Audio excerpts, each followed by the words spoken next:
ಸನ್ಮಾನ್ಯ ಸಭಾಧ್ಯಕ್ಷರು,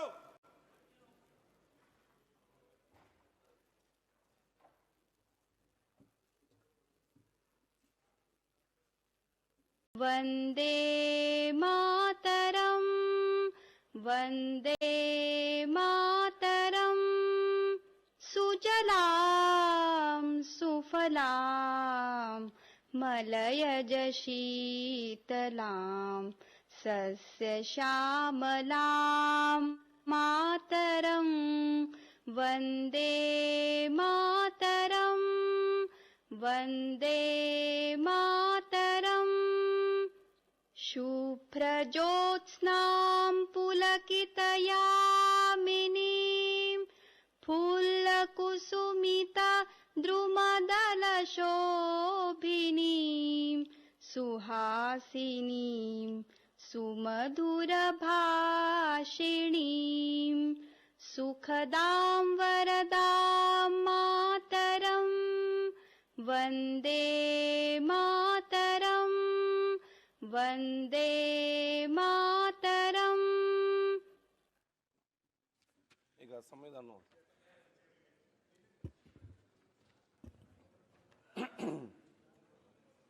ಸಂವಿಧಾನ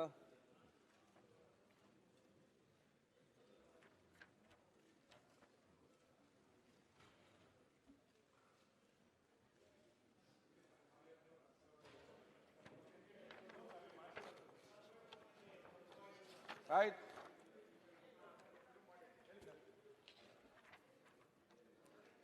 ಭಾರತದ ಜನಗಳಾದ ನಾವು ಭಾರತವನ್ನು ಸಾರ್ವಭೌಮ ಸಮಾಜವಾದಿ ಸರ್ವಧರ್ಮ ಸಮಭಾವದ ಪ್ರಜಾಸತ್ತಾತ್ಮಕ ಗಣರಾಜ್ಯವಾಗಿ ರಚಿಸಲು ಮತ್ತು ಅದರ ಸಮಸ್ತ ನಾಗರಿಕರಿಗೆ ಸಾಮಾಜಿಕ ಆರ್ಥಿಕ ಮತ್ತು ರಾಜಕೀಯ ನ್ಯಾಯ ವಿಚಾರ ಅಭಿವ್ಯಕ್ತಿ ವಿಶ್ವಾಸ ಧರ್ಮಶ್ರದ್ಧೆ ಮತ್ತು ಉಪಾಸನಾ ಸ್ವಾತಂತ್ರ್ಯ ಸ್ಥಾನಮಾನ ಹಾಗೂ ಅವಕಾಶ ಸಮಾನತೆ ದೊರೆಯುವಂತೆ ಮಾಡಲು ಮತ್ತು ವ್ಯಕ್ತಿ ಗೌರವವನ್ನು ರಾಷ್ಟ್ರದ ಏಕತೆಯನ್ನು ಹಾಗೂ ಅಖಂಡತೆಯನ್ನು ಸುನಿಶ್ಚಿತಗೊಳಿಸಿ ಅವರಲ್ಲಿ ಬೃಹತ್ ಭಾವನೆಯನ್ನು ವೃದ್ಧಿಗೊಳಿಸಲು ಶ್ರದ್ಧಾಪೂರ್ವಕ ಸಂಕಲ್ಪ ಮಾಡಿದರಾಗಿ ನಮ್ಮ ಸಂವಿಧಾನ ಸಭೆಯಲ್ಲಿ 1949ನೇ ಇಸವಿ ನವೆಂಬರ್ ತಿಂಗಳ 26ನೇ ತಾರೀಕು ಈ ದಿವಸ ಈ ಮೂಲಕ ಈ ಸಂವಿಧಾನವನ್ನು ಅಂಗೀಕರಿಸಿ ಅಧಿನಿಯಮಿಸಿ ಅರ್ಪಿಸಿಕೊಂಡಿದ್ದೇವೆ.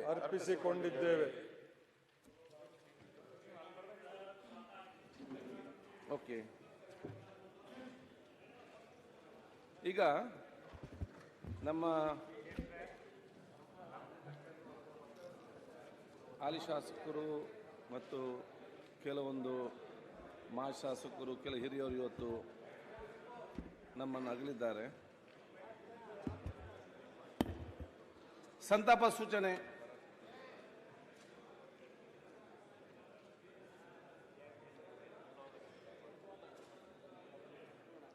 ವಿಧಾನಸಭೆಯ ಹಾಲಿ ಸದಸ್ಯರು ಮತ್ತು ಮಾಜಿ ಸಚಿವರಾದ ಶ್ರೀ ಹುಲ್ಲಪ್ಪ ಯಮನಪ್ಪ ಮೇಟಿ, ವಿಧಾನಸಭೆಯ ಮಾಜಿ ಸದಸ್ಯಗಳಾದ ಶ್ರೀ ಆರ್.ವಿ. ದೇವರಾಜ್, ಶ್ರೀ ಶಿವಶರಣಪ್ಪ ಗೌಡ ಪಾಟೀಲ್ ಹಾಗೂ ವೃಕ್ಷಮಾತೆ ಶ್ರೀಮತಿ ಸಾಲುಮರದ ತಿಮ್ಮಕ್ಕ, ಖ್ಯಾತ ಕಾದಂಬರಿಕಾರ ಶ್ರೀ ಎಸ್.ಎಲ್. ಭೈರಪ್ಪ ಹಾಗೂ ಕನ್ನಡ ಚಿತ್ರರಂಗದ ಖ್ಯಾತ ಹಾಸ್ಯ ನಟ ಶ್ರೀ ಎಂ.ಎಸ್. ಉಮೇಶ್ ಅವರುಗಳು ಮೃತಪಟ್ಟಿರುವುದನ್ನು ಈ ಸದನಕ್ಕೆ ಅತ್ಯಂತ ವಿಷಾದದಿಂದ ತಿಳಿಯಬಯಸುತ್ತೇನೆ.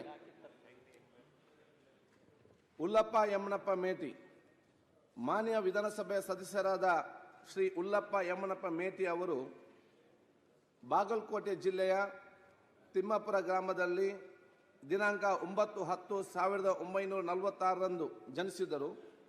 ವೃತ್ತಿಯಲ್ಲಿ ಕೃಷಿಕರಾಗಿದ್ದ ಶ್ರೀಯುತರು ಬಿಲ್ಕೆರೂರ್ ಮಂಡಲ ಪಂಚಾಯಿತಿಯ ಅಧ್ಯಕ್ಷ ಮೂಲಕ ರಾಜ್ಯಕ್ಕೆ ಪ್ರವೇಶಿಸಿದರು. ಬಾಗಲಕೋಟೆ ತಾಲೂಕು ಕೃಷಿ ಹುಟ್ಟುವಳಿ ಮಾರಾಟ ಸಮಿತಿ, ಬಾಗಲಕೋಟೆಯ ಪಟ್ಟಣ ಅಭಿವೃದ್ಧಿ ಪ್ರಾಧಿಕಾರ ಮತ್ತು ಎಂಎಸ್ಐಎಲ್ನ ಅಧ್ಯಕ್ಷರಾಗಿ, ಡಿಸಿಸಿ ಬ್ಯಾಂಕ್ ಹಾಗೂ ಎಪಿಎಂಸಿಯ ನಿರ್ದೇಶಕರಾಗಿ ಸೇವೆ ಸಲ್ಲಿಸಿದ ಶ್ರೀಯುತರು 1989ರಲ್ಲಿ ಗುಲ್ಲೆದೆಗುಡ್ಡ ವಿಧಾನಸಭಾ ಕ್ಷೇತ್ರದಿಂದ ಮೊದಲ ಬಾರಿಗೆ 9ನೇ ವಿಧಾನಸಭಾ ಕ್ಷೇತ್ರಕ್ಕೆ ಚುನಾಯಿತರಾಗಿದ್ದು, ನಂತರ 10, 12ನೇ ವಿಧಾನಸಭೆಗೆ ಅದೇ ಕ್ಷೇತ್ರದಿಂದ ಪುನರ್ ಆಯ್ಕೆಯಾಗಿದ್ದರು. 14ನೇ ವಿಧಾನಸಭೆಗೆ ಅದೇ ಕ್ಷೇತ್ರದಿಂದ ಪುನರ್ ಆಯ್ಕೆಗೊಂಡಿದ್ದರು.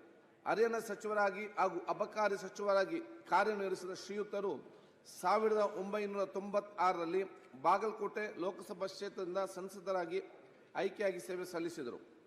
ಹಿರಿಯ ರಾಜಕೀಯ ಧುರೀಣ ಶ್ರೀ ಉಲ್ಲಪ್ಪ ಯಮನಪ್ಪ ಮೇಟಿ ಅವರು ದಿನಾಂಕ 4/11/2025ರಂದು ನಿಧನ ಹೊಂದಿರುತ್ತಾರೆ.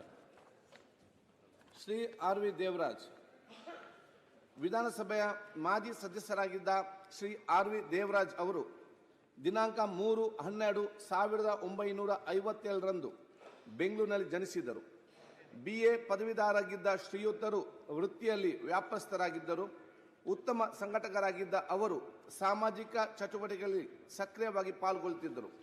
ಚಾಮರಾಜಪೇಟೆ ವಿಧಾನಸಭಾ ಕ್ಷೇತ್ರದಿಂದ 1989ರಲ್ಲಿ ಮೊದಲ ಬಾರಿಗೆ 9ನೇ ವಿಧಾನಸಭೆಗೆ ಚುನಾಯಿತರಾಗಿದ್ದ ಶ್ರೀಯುತರು ಅದೇ ಕ್ಷೇತ್ರದಿಂದ 11ನೇ ವಿಧಾನಸಭೆಗೆ ಪುನರ್ ಆಯ್ಕೆಯಾಗಿದ್ದರು. ನಂತರ ಚಿಕ್ಕಪೇಟೆ ವಿಧಾನಸಭಾ ಕ್ಷೇತ್ರದಿಂದ 14ನೇ ವಿಧಾನಸಭೆಗೆ ಆಯ್ಕೆಗೊಂಡಿದ್ದ ಅವರು 2004ರಲ್ಲಿ ವಿಧಾನ ಪರಿಷತ್ತಿನ ಸದಸ್ಯರಾಗಿಯೂ ಆಯ್ಕೆಯಾಗಿದ್ದರು. ಕರ್ನಾಟಕ ರಾಜ್ಯ ರಸ್ತೆ ಸಾರಿಗೆ ನಿಗಮ ಹಾಗೂ ಕೆಳಗೇರಿ ಅಭಿವೃದ್ಧಿ ಮಂಡಳಿಯ ಅಧ್ಯಕ್ಷರಾಗಿಯೂ ಸಹ ಸೇವೆ ಸಲ್ಲಿಸಿದರು. ಹಿರಿಯ ರಾಜಕಾರಣಿ ಶ್ರೀ ಆರ್.ವಿ. ದೇವರಾಜ್ ಅವರು ದಿನಾಂಕ 1/12/2025 ದಿನಾಂಕ ಹೊಂದಿರುತ್ತಾರೆ. ಶಿವಶರಣಪ್ಪ ಗೌಡ ಪಾಟೀಲ್ ವಿಧಾನಸಭೆಯ ಮಾಜಿ ಸದಸ್ಯರಾಗಿದ್ದ ಶ್ರೀ ಶಿವಶರಣಪ್ಪ ಗೌಡ ಪಾಟೀಲ್ ಅವರು ಕೊಪ್ಪಳ ಜಿಲ್ಲೆಯ ಯಲಬುರ್ಗದ ಹುಣಸಿಹಾಲ ಗ್ರಾಮದಲ್ಲಿ ದಿನಾಂಕ 18/8/1948ರಂದು ಜನಿಸಿದರು. MA ಸ್ನಾತಕೋತ್ತರ ಪದವೀಧರರಾಗಿದ್ದ ಶ್ರೀಯುತರು ವೃತ್ತಿಯಲ್ಲಿ ಕೃಷಿಕರಾಗಿದ್ದರು. ವಿವಿಧ ಸಂಘ ಸಂಸ್ಥೆಗಳ ಕಾರ್ಯಚಟುವಟಿಕೆಗಳಲ್ಲಿ ಸಕ್ರಿಯವಾಗಿ ಪಾಲ್ಗೊಳ್ಳುತ್ತಿದ್ದ ಅವರು ತಾಲೂಕು ಬೋರ್ಡ್ ಅಧ್ಯಕ್ಷರಾಗಿ, ತುಂಗಭದ್ರಾ ಅಣೆಕಟ್ಟು ಮಂಡಳಿ ಹಾಗೂ ಹಟ್ಟಿ ಚಿನ್ನದ ಗಣಿ ಅಧ್ಯಕ್ಷರಾಗಿಯೂ ಸೇವೆ ಸಲ್ಲಿಸಿದರು. 1999ರಲ್ಲಿ ಯಲಬುರ್ಗಾ ವಿಧಾನಸಭಾ ಕ್ಷೇತ್ರದಿಂದ 11ನೇ ವಿಧಾನಸಭೆಗೆ ಚುನಾಯಿತರಾಗಿದ್ದರು. ರೈತರ ಸಮಸ್ಯೆಗಳ ಧ್ವನಿಯಾಗಿದ್ದ ಶಿವಶರಣಪ್ಪ ಗೌಡ ಪಾಟೀಲ್ ಅವರು ದಿನಾಂಕ 26/11/2025ರಂದು ನಿಧನ ಹೊಂದಿರುತ್ತಾರೆ. ಶ್ರೀಮತಿ ಸಾಲುಮರದ ತಿಮ್ಮಕ್ಕ ಅವರು ದಿನಾಂಕ 30/6/1911ರಂದು ತುಮಕೂರು ಜಿಲ್ಲೆಯ ಗುಬ್ಬಿ ತಾಲೂಕಿನಲ್ಲಿ ಜನಿಸಿದ್ದರು. ತಮಗೆ ಮಕ್ಕಳಿಲ್ಲದ ದುಃಖವನ್ನು ಮರೆಯಲು ರಸ್ತೆ ಬದಿಯಲ್ಲಿ ಆಲದ ಮರಗಳನ್ನು ತಮ್ಮ ಅತ್ಯಮೂಲ್ಯ ಆದಾಯವನ್ನೇ ಬಳಸಿ ನಡೆಸಲಾರಂಭಿಸಿದರು. ಸಸಿಗಳಿಗೆ ನೀರುಣಿಸಲು ಬಿಂದಿಗೆ ಕೊಳಗಳಲ್ಲಿ ನೀರನ್ನು 4 ಕಿಲೋಮೀಟರ್ ದೂರದಿಂದ ತರುತ್ತಿದ್ದರು. ಕುಂದೂರು ಹುಲಿಕಲ್ ನಡುವಿನ 4 ಕಿಲೋಮೀಟರ್ ಉದ್ದದ ಹೆದ್ದಾರಿಯಲ್ಲಿ ಮರಗಳನ್ನು ನೆಟ್ಟು ಮಕ್ಕಳಂತೆ ಸಾಕಿ ಪೋಷಣೆ ಮಾಡಿದ್ದರು. ಸುಮಾರು 4,000ಕ್ಕೂ ಹೆಚ್ಚು ಮರಗಳನ್ನು ಬೆಳೆಸುವ ಮೂಲಕ ಸಾಲುಮರದ ತಿಮ್ಮಕ್ಕ ಎಂದೇ ಹೆಸರುವಾಸಿಯಾಗಿ, ಅವರು ಬೆಳೆಸಿದ ಮರಗಳನ್ನು ದಶಕಗಳಷ್ಟು ಹಳೆಯದಾಗಿದ್ದು ಅವುಗಳು ಪರಿಸರಕ್ಕೆ ಮತ್ತು ಜೀವ ವೈವಿಧ್ಯಕ್ಕೆ ಅಪಾರ ಕೊಡುಗೆ ನೀಡಿದೆ. ಅನಕ್ಷತೆಯಾಗಿದ್ದರೂ ಪರಿಸರದ ಸಂರಕ್ಷಣೆಯಲ್ಲಿ ಮಹತ್ವದ ಕಾರ್ಯ ಕೈಗೊಂಡಿದ್ದ ಅವರು ರಾಷ್ಟ್ರೀಯ ಪೌರ ಪ್ರಶಸ್ತಿ, ಇಂದಿರಾ ಪ್ರಿಯದರ್ಶಿನಿ ವೃಕ್ಷ ಮಿತ್ರ ಪ್ರಶಸ್ತಿ, ವೀರಚಕ್ರ ಪ್ರಶಸ್ತಿ, ಕರ್ನಾಟಕ ಕಲ್ಪವಲ್ಲಿ ಪ್ರಶಸ್ತಿ, ರಾಜ್ಯೋತ್ಸವ ಪ್ರಶಸ್ತಿ, ನಾಡೋಜ ಪ್ರಶಸ್ತಿ, ಪದ್ಮಶ್ರೀ ಪ್ರಶಸ್ತಿ ಸೇರಿದಂತೆ ಹಲವಾರು ಪ್ರಶಸ್ತಿಗಳಿಗೆ ಭಾಜನರಾಗಿದ್ದರು. ಪರಿಸರದ ಬಗೆಗಿನ ಇವರ ಅತೀವ ಕಾಳಜಿಯನ್ನು ಪರಿಗಣಿಸಿದ ರಾಜ್ಯ ಸರ್ಕಾರವು ಇವರಿಗೆ ಸಂಪುಟ ದರ್ಜೆ ಸ್ಥಾನಮಾನ ನೀಡಿ ಪರಿಸರ ರಾಯಭಾರಿಯಾಗಿ ನೇಮಿಸಿತು. ಶತಾಯುಷಿ ಪರಿಸರ ಪ್ರೇಮಿ ಶ್ರೀಮತಿ ಸಾಲುಮರದ ತಿಮ್ಮಕ್ಕ ಅವರು ದಿನಾಂಕ 14/11/2020ರಂದು ನಿಧನ ಹೊಂದಿರುತ್ತಾರೆ. ಶ್ರೀ ಎಸ್.ಎಲ್. ಭೈರಪ್ಪ ಖ್ಯಾತ ಕಾದಂಬರಿಕಾರರಾದ ಶ್ರೀ ಎಸ್.ಎಲ್. ಭೈರಪ್ಪರವರು ದಿನಾಂಕ 28/1931ರಂದು ಹಾಸನ ಜಿಲ್ಲೆಯ ಚನ್ನರಾಯಪಟ್ಟಣ ತಾಲೂಕಿನ ಸಂತೇಶ್ವರಹಳ್ಳಿಯಲ್ಲಿ ಜನಿಸಿದರು. MA ತತ್ವಶಾಸ್ತ್ರ ಸ್ನಾತಕೋತ್ತರ ಪದವೀಧರರಾಗಿದ್ದ ಶ್ರೀಯುತರು ಮೈಸೂರು ವಿಶ್ವವಿದ್ಯಾಲಯದಿಂದ ಚಿನ್ನದ ಪದಕವನ್ನು ಪಡೆದಿದ್ದು ಸತ್ಯ ಮತ್ತು ಸೌಂದರ್ಯ ಎಂಬ ಪ್ರಬಂಧಕ್ಕೆ ಬರೋಡದ ಮಹಾರಾಜ ಸತ್ಯಜಿರಾವ್ ವಿಶ್ವವಿದ್ಯಾಲಯದಿಂದ PhD ಪದವಿಯನ್ನು ಪಡೆದಿದ್ದ ಅವರು ಹುಬ್ಬಳ್ಳಿಯ ಶ್ರೀ ಕಾಡಸಿದ್ದೇಶ್ವರ ಕಾಲೇಜ್, ಗುಜರಾತ್ನ ಸರ್ದಾರ್ ಪಟೇಲ್ ವಿಶ್ವವಿದ್ಯಾಲಯ, ದೆಹಲಿಯ NCERT ಮತ್ತು ಮೈಸೂರಿನ ಪ್ರಾದೇಶಿಕ ಶಿಕ್ಷಣ ಕಾಲೇಜಿನಲ್ಲಿ ತರ್ಕ ಮತ್ತು ಮನೋವಿಜ್ಞಾನದ ಉಪನ್ಯಾಸಕರಾಗಿ ಸೇವೆ ಸಲ್ಲಿಸಿದರು. ಆಧುನಿಕ ಭಾರತದ ಜನಪ್ರಿಯ ಕಾದಂಬರಿಕಾರರಲ್ಲಿ ಒಬ್ಬರಾಗಿದ್ದ ಶ್ರೀಯುತರು ಸಮಗ್ರ ಅಧ್ಯಯನ ಮಾಡಿ ವಿಮರ್ಶಿಸಿ ತಮ್ಮದೇ ವಿಶಿಷ್ಟ ದಾಟಿಯಲ್ಲಿ ಕಾದಂಬರಿಗಳನ್ನು ರಚಿಸುತ್ತಿದ್ದರು. ಸಾಹಿತ್ಯದ ಹಲವು ಪ್ರಕಾರಗಳಲ್ಲಿ ಕೃಷಿ ಮಾಡಿದ್ದು, ಭೀಮಕಾಯ ಸೇರಿದಂತೆ ಒಟ್ಟು 25 ಕಾದಂಬರಿಗಳು ಒಳಗೊಂಡಂತೆ 30ಕ್ಕೂ ಹೆಚ್ಚು ಕೃತಿಗಳನ್ನು ರಚಿಸಿದ್ದಾರೆ. ಅವರು ರಚಿಸಿದ ವಂಶವೃಕ್ಷ, ತಬ್ಬಲಿಯು ನೀನಾದೆ ಮಗನೇ, ಮತದಾನ, ಯಾನ, ಉತ್ತರಾಖಂಡ ಮತ್ತು ನಾಯಿ ನೆರಳು ಕಾದಂಬರಿಗಳು ಚಲನಚಿತ್ರಗಳಾಗಿ ನಿರ್ಮಾಣಗೊಂಡಿವೆ.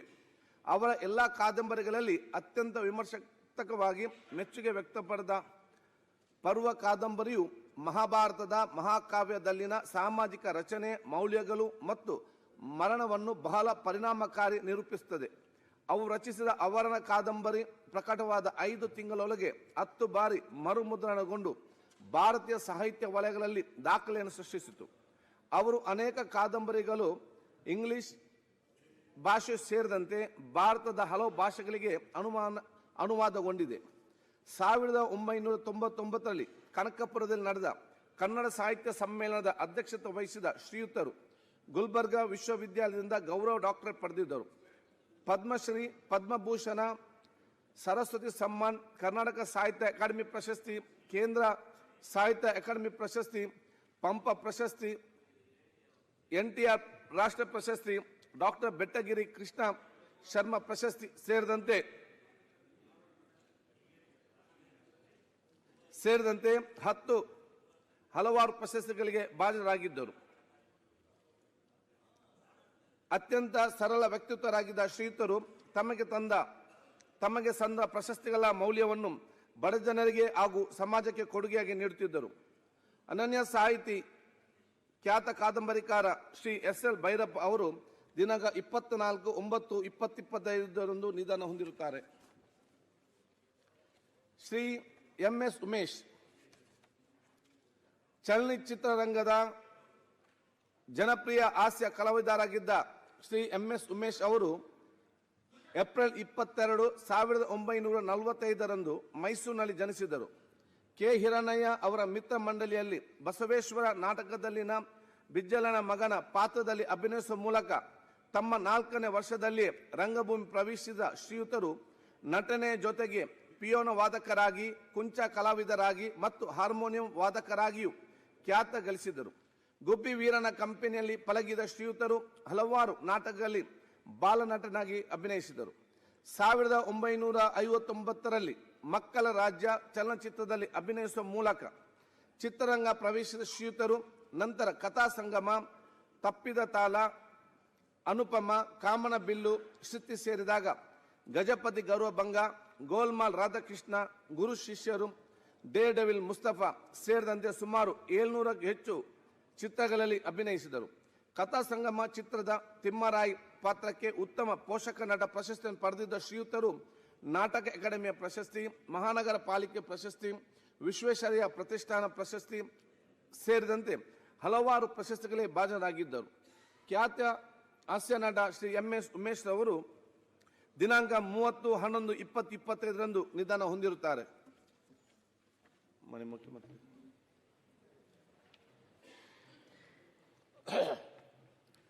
ಮಾನ್ಯ ಅಧ್ಯಕ್ಷರೇ, ಕಳೆದ ಲಾಡ್ ಅವರೇ ಆಫೀಷಿಯಲ್ ಇಸ್ ಗೋಯಿಂಗ್ ಲಾಡ್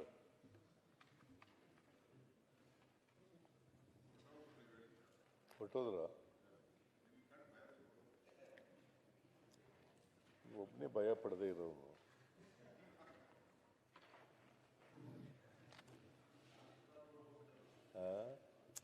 ಆಯ್ತು, ಬೆಲ್ಲ ಎಲ್ರೂ ಗೌರವ ಕೊಡ್ತಾರೆ, ಒಬ್ಬ ಕೊಡಲ್ಲ. ಓಕೆ, ಕಳೆದ ಅಧಿವೇಶನದ ನಂತರ ಈ ಮನೆಯ ಮಾನ್ಯ ಸದಸ್ಯರು ಮತ್ತು ಇತರ ಗಣ್ಯರು ನಿಧನರಾಗಿದ್ದಾರೆ.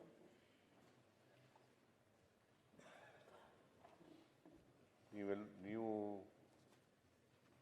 ಅವರ ಆತ್ಮಕ್ಕೆ ಶಾಂತಿ ದೊರಕಲಿ ಅಂತೇಳಿ ಒಂದು ನಿರ್ಣಯವನ್ನು ಮಂಡಿಸಿದ್ದೀರಿ. ಆ ನಿರ್ಣಯಕ್ಕೆ ಬೆಂಬಲ ಸೂಚಿಸಿ ಕೆಲವು ಮಾತುಗಳನ್ನು ಹೇಳಲಿಕ್ಕೆ ಬಯಸ್ತಾ ಇದ್ದೇನೆ. HY ಮೇಟಿಯವರು ಅವರು ಮಾಜಿ ಸಚಿವರು ಆಗಿದ್ದಂಥವ್ರು. ಕೆಳ ಹಂತದಿಂದ ಮಂಡಲ ಪಂಚಾಯಿತಿ ಚೇರ್ಮನ್ರಾಗಿ ಮೇಲಕ್ಕೆ ಬಂದು ಈ ಮನೆಯ ಸದಸ್ಯರು ಅಷ್ಟೇ ಅಲ್ಲ, ಪಾರ್ಲಿಮೆಂಟ್ ಸದಸ್ಯರು ಕೂಡ ಆಗಿದ್ದರು.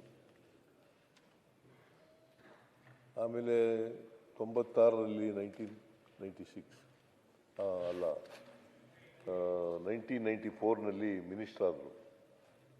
ಹೆಚ್ಚಿನ ವಿಡಿಯೋಗಳಿಗೆ ಪ್ರತಿಧ್ವನಿ ಯೂಟ್ಯೂಬ್ ಚಾನೆಲ್ ಸಬ್ಸ್ಕ್ರೈಬ್ ಮಾಡಿ, ಬೆಲ್ ಐಕಾನ್ ಕ್ಲಿಕ್ ಮಾಡಿ.